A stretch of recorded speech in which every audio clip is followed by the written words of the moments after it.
നമസ്കാരം,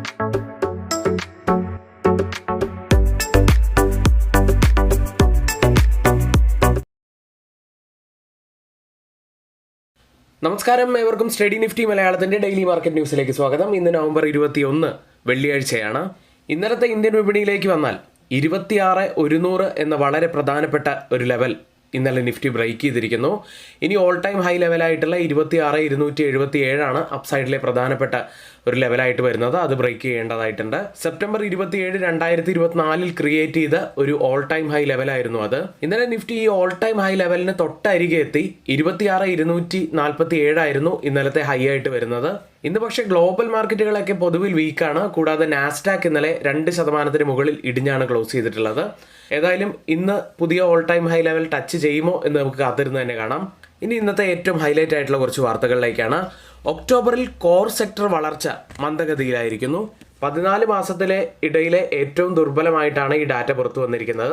ഈ ഡാറ്റ നോക്കിക്കഴിഞ്ഞാൽ 4 മേഖലകളാണ് പ്രധാനപ്പെട്ടതായും ഒരു കോൺട്രാക്ഷൻ സംഭവിച്ചിരിക്കുന്നത്. അത് കൽക്കരി 8.5% ഇടിവ് രേഖപ്പെടുത്തിയിരിക്കുന്നു. വൈദ്യുതി 7.6% ഇടിവ്, പ്രകൃതിവാതകം 5%, അസംസ്കൃത എണ്ണ 1.2% എന്നിങ്ങനെയാണ്. വളർച്ച രേഖപ്പെടുത്തിയിരിക്കുന്ന 4 സെക്ടറുകൾ: fertiliser 7.4%, steel 6.7%, cement 5.3%, refinery products 4.6%. ഇപ്പോൾ ഈ വളർച്ചയിലുണ്ടായ ഇടിവിന് കാരണം നോക്കിക്കഴിഞ്ഞാൽ ഖനനവും വൈദ്യുതി തുടങ്ങിയ മേഖലകളിലുണ്ടായ ഇടിവാണ് ഇപ്പോൾ ഈ സൂചികയെ പിന്നോട്ടടിച്ചിരിക്കുന്നത്. ഉത്സവ സീസൺ സമയം കാരണം ചില മാന്ദ്യങ്ങൾ സംഭവിച്ചിട്ടുണ്ട്. അടുത്തതായി റഷ്യയിൽ നിന്നുള്ള ഇന്ത്യയുടെ എണ്ണ ഇറക്കുമതിയെ സംബന്ധിച്ചിട്ടുള്ള ഒരു വാർത്തയാണ്. ഇന്ത്യയുടെ മൊത്തം റഷ്യൻ ക്രൂഡ് ഇറക്കുമതി ഈ മാസം 1.89 ദശലക്ഷം ബാരലെത്തി. ഒക്ടോബറിൽ അത് 1.61 ദശലക്ഷം ബാരലായിരുന്നു. അതായത് മൊത്തം റഷ്യൻ ക്രൂഡ് ഇറക്കുമതിയിൽ ഒരു വർധനവ് തന്നെയാണ് ഇപ്പോൾ കാണുന്നത്. ഒക്ടോബറിൽ റഷ്യൻ എണ്ണ ഇറക്കുമതി വർദ്ധിക്കും എന്ന് നമ്മൾ ഇതിനു മുൻപ് തന്നെ തിങ്കളാഴ്ചത്തെ പ്രീ മാർക്കറ്റ് വീഡിയോയിൽ പറഞ്ഞിരുന്നതാണ്.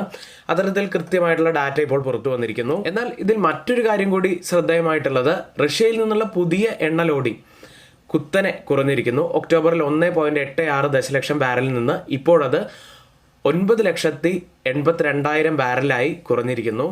ഇപ്പോഴത്തെ ഈ ഇടിവിന് കാരണമായി കാണാൻ കഴിയുന്നത് റഷ്യ എണ്ണ കയറ്റുമതിക്ക് മേലുള്ള US ഉപരോധം നവംബർ 21 മുതൽ പ്രാബല്യത്തിൽ വരികയാണ്. അതിനാൽ റിഫൈനറികൾ പുതിയ വാങ്ങലുകൾ കുറച്ചിരിക്കുന്നു. ഏതായാലും നവംബർ ആദ്യം ഉയർന്ന ഇറക്കുമതി ഉണ്ടായിരുന്നെങ്കിലും പുതിയ ലോഡിങ്ങുകളിലെ കുറവ് കാരണം ഭാവിയിലെ വിതരണം ഗണ്യമായി തന്നെ കുറയും എന്ന് തന്നെയാണ് ഈ ഡാറ്റ സൂചിപ്പിക്കുന്നത്. US-മായ ഒരു കരാറിന് വളരെ അടുത്താണ് നമ്മൾ ഇപ്പോൾ നിൽക്കുന്നത്. അതുകൊണ്ട് തന്നെയാണ് ഈ ഒരു വാർത്തയ്ക്ക് അത്രയേറെ പ്രാധാന്യമുള്ളത്. മറ്റൊരു സ്റ്റോക്ക് കൂടി ഇന്ന് നമ്മൾ ഫോക്കസിൽ വെക്കേണ്ടത് TCS ആണ്. TCSന്റെ പുതിയ AI ഡാറ്റാ സെൻറ്റർ യൂണിറ്റായ ഹൈപ്പർ വാൾട്ടിനെ സ്കെയിൽ ചെയ്യുന്നതിനായി TCS ആഗോള PI സ്ഥാപനമായ TPGയുമായി സംയുക്തമായിട്ടുള്ള ഒരു 18,000 കോടി രൂപ നിക്ഷേപിക്കാനുള്ള ഒരു കരാറിൽ ഒപ്പുവെച്ചിട്ടുണ്ട്. TPG 8,820 കോടി രൂപ വരെ നിക്ഷേപിക്കും. ബാക്കി തുക TCS വഹിക്കും. ഇന്നത്തെ ഗ്ലോബൽ മാർക്കറ്റുകളുടെ ഒരു സിറ്റുവേഷനാണ് അടുത്തതായി നമ്മൾ നോക്കാൻ പോകുന്നത്. അതിന് മുന്നേ നമ്മുടെ വീഡിയോ ആരെങ്കിലും ലൈക്ക് ചെയ്യാൻ മറന്നു പോയിട്ടുണ്ടെങ്കിൽ ദയവ് ചെയ്ത് വീഡിയോ ഒന്ന് ലൈക്ക് ചെയ്യുക. ചാനൽ സബ്സ്ക്രൈബ് ചെയ്യാത്തവർ ഇപ്പോൾ തന്നെ ചാനൽ സബ്സ്ക്രൈബ് ചെയ്യുക. ആദ്യം US മാർക്കറ്റുകളിലേക്ക്. US ഓഹരി വിപണികൾ കുത്തനെ ഇടിയുകയുണ്ടായി. നാസ്ഡാക്ക് ആണ് കൂടുതൽ നഷ്ടമുണ്ടാക്കിയത്, 2% ഇടിഞ്ഞു. S&P 500 ഏകദേശം 1.5% ഇടിഞ്ഞു. എൻവിഡിയയുടെ ഫലങ്ങൾ മികച്ചതായിരുന്നു കൊണ്ട് തന്നെ തുടക്കത്തിൽ എൻവിഡിയ നല്ല നേട്ടമുണ്ടാക്കി. പക്ഷെ പിന്നീട് ടെക് ഓഹരികളെല്ലാം ശക്തമായി ഇടിയുകയായിരുന്നു. പിന്നീട് പുറത്തു വന്ന US ജോബ്സ് ഡാറ്റ നിക്ഷേപകർക്കിടയിൽ ഒരു ആശയക്കുഴപ്പം ഉണ്ടാക്കി. ഇതും ഇന്നലത്തെ ഇടിവിന് കാരണമായി. ഇന്നലെ S&P 500-ലെ 11 സെക്ടറുകളിൽ നേട്ടമുണ്ടാക്കിയത് ഒരേ ഒരു സെക്ടറായിരുന്നു, കൺസ്യൂമർ സ്റ്റാപ്പിൾ സെക്ടർ മാത്രമായിരുന്നു. കൂടുതൽ ഇടിവുണ്ടാക്കിയത് ടെക്നോളജി സെക്ടർ 2.7% ഇടിഞ്ഞു. US-ൽ ലിസ്റ്റ് ചെയ്ത ഇന്ത്യൻ കമ്പനികളുടെ പ്രകടനം നോക്കാം. ആദ്യം ഇൻഫോസിസ് 1% ഇടിവാണ് ഉണ്ടാക്കിയത്. വിപ്രോ 0.19% ഉയർന്നു. ഇനി ബാങ്കിങ് സൈഡിൽ HDFC ബാങ്ക് 1% നേട്ടമുണ്ടാക്കിയപ്പോൾ ICICI ബാങ്ക് 0.35% ഇടിഞ്ഞു. ഡോക്ടർ റെഡ്ഡി ലബോറട്ടറീസ് 1% ഇടിഞ്ഞു. ഏഷ്യൻ മാർക്കറ്റുകളിലേക്ക് ഇപ്പോൾ 6 മണി കഴിഞ്ഞ് 50 മിനിറ്റാണ് സമയം. ഇപ്പോൾ ഓപ്പൺ ചെയ്തിരിക്കുന്ന ഏഷ്യൻ മാർക്കറ്റുകളിൽ ജപ്പാൻ മാർക്കറ്റ് നിക്കി കനത്ത ഇടിവിലാണ്. ഏകദേശം 2% അടുത്ത് ഇടിഞ്ഞ് ആണ് ഇപ്പോൾ ട്രേഡ് ചെയ്യുന്നത്. മറ്റ് മാർക്കറ്റുകൾ നോക്കിക്കഴിഞ്ഞാൽ കോസ്പി മാർക്കറ്റ് വളരെ കനത്ത ഇടിവിലാണ്, 3.35% ഇടിവിൽ ട്രേഡ് ചെയ്യുന്നു. എന്നാലും ഗിഫ്റ്റ് നിഫ്റ്റി ഏറെക്കുറെ സേഫായിട്ടാണ് ഇപ്പോഴും ഉള്ളത്. ചെറിയ ഇടിവിലാണുള്ളത്. 26,157 61 പോയിന്റ്സ് ഇടിഞ്ഞ് ട്രേഡ് ചെയ്യുന്നു.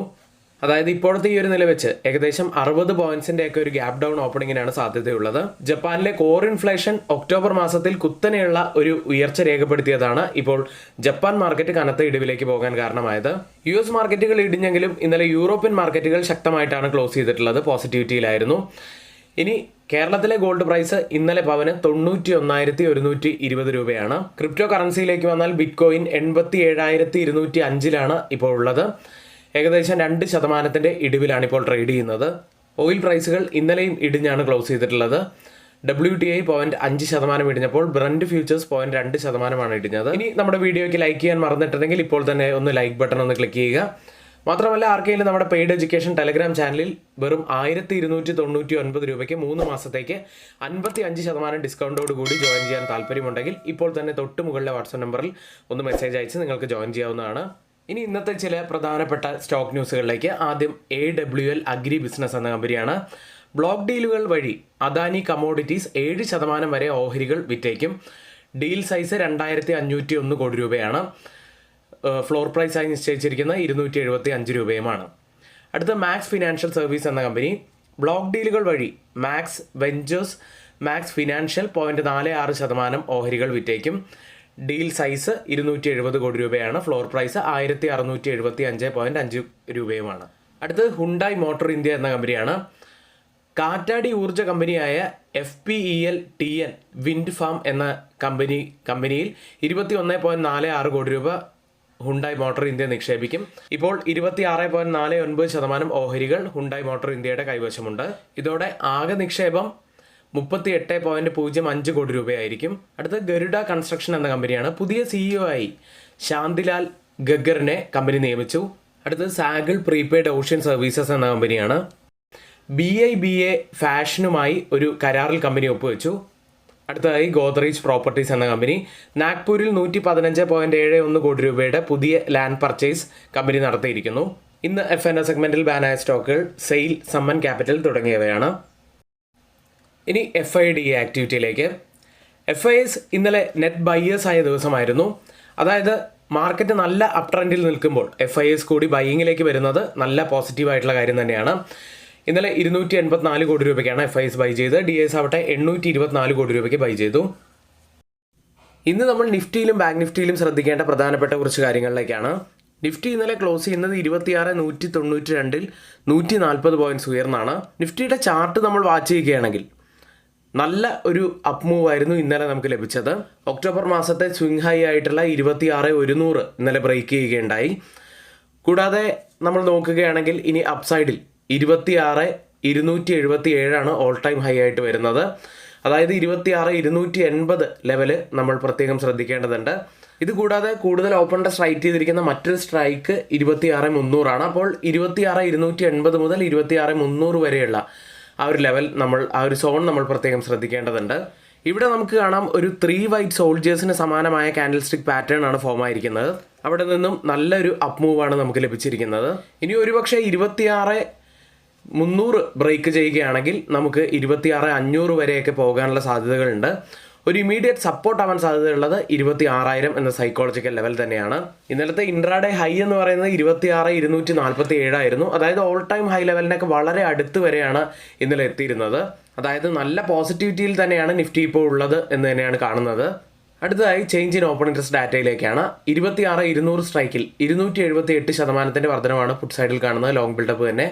കോൾ സൈഡ് വീക്കാണ്. 7% വർധനവ് മാത്രമാണ് ഷോർട്ട് ബിൽഡപ്പ്. 26,180 സ്ട്രൈക്കിൽ 762% വർധനവ് പുട്ട് സൈഡിൽ. ലോങ് ബിൽഡപ്പ് തന്നെയാണ്. കോൾ സൈഡ് എന്നാൽ 10% ഇടിവിലാണുള്ളത്.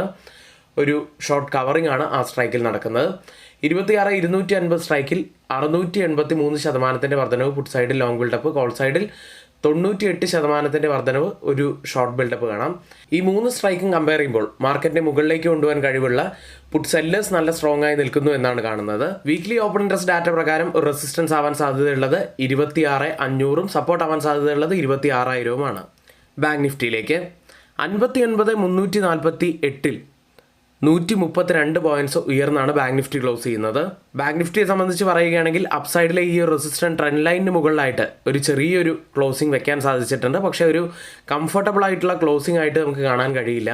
ഈ ആഴ്ചയിലെ ബാങ്ക് നിഫ്റ്റിയുടെ പ്രത്യേകത എന്താണെന്ന് വെച്ചാൽ എല്ലാ ദിവസങ്ങളിലും പുതിയ റെക്കോർഡ് ഹൈ ആണ് ബാങ്ക് നിഫ്റ്റി ടച്ച് ചെയ്തിരിക്കുന്നത്. അപ്സൈഡിലെ ഈ ഒരു റെസിസ്റ്റന്റ് ട്രെൻഡ് ലൈനിന് മുകളിൽ ഒരു വീക്ക്ലി ക്ലോസിംഗ് ഒക്കെ വെക്കുകയാണെങ്കിൽ നല്ല പോസിറ്റിവിറ്റി ആയിട്ട് നമുക്ക് കാണാൻ കഴിയും. ഡൗൺ സൈഡിൽ ഒരു സപ്പോർട്ട് ആവാൻ സാധ്യതയുള്ളത് 59,000 മുതൽ 58,900 വരെയുള്ള ആ ഒരു സോണാണ്. അപ്സൈഡിൽ പ്രധാനപ്പെട്ട ഒരു ലെവലാവാൻ സാധ്യതയുള്ളത് 59,700 ആണ്. ബാങ്ക് നിഫ്റ്റിയെ സംബന്ധിച്ച് ഒരു റെസിസ്റ്റൻസ് ആവാൻ സാധ്യതയുള്ളത് 60,000-ഉം സപ്പോർട്ട് ആവാൻ സാധ്യതയുള്ളത് 59,000-ഉമാണ്. ഇനി ആർക്കെങ്കിലും പുതിയൊരു ഡിമാറ്റ് അക്കൗണ്ട് ഓപ്പൺ ചെയ്യണമെന്നുണ്ടെങ്കിൽ ലിങ്ക് നമ്മൾ ഇവിടെ ഡിസ്ക്രിപ്ഷൻ ബോക്സിൽ നൽകിയിട്ടുണ്ട്. നിങ്ങൾക്ക് പുതിയൊരു അക്കൗണ്ട് ഓപ്പൺ ചെയ്യാവുന്നതാണ്. ഇന്നിവിടെ നമ്മൾ പറഞ്ഞിരിക്കുന്ന എല്ലാ കാര്യങ്ങളും ഏറ്റവും ഓതറൈസ്ഡ് ആയിട്ടുള്ള സൈറ്റുകളായ Moneycontrol, Mint, Reuters, CNBC, Financial Express തുടങ്ങിയ മാധ്യമങ്ങളിൽ നിന്നാണ് എടുത്തിരിക്കുന്നത്. മറ്റുള്ളവയെല്ലാം നമ്മുടെ വ്യൂസ് മാത്രമാണ്, ഒരിക്കലും റെക്കമെൻഡേഷൻ അല്ല. നിങ്ങളുടെ എഡ്യൂക്കേഷൻ പർപ്പസിന് വേണ്ടി മാത്രമാണ് അതിവിടെ ഷെയർ ചെയ്യുന്നത്. എങ്കിൽ ഇന്നത്തെ ഈ വീഡിയോ ഇവിടെ പൂർത്തിയാവുന്നു. ഏവർക്കും നന്ദി.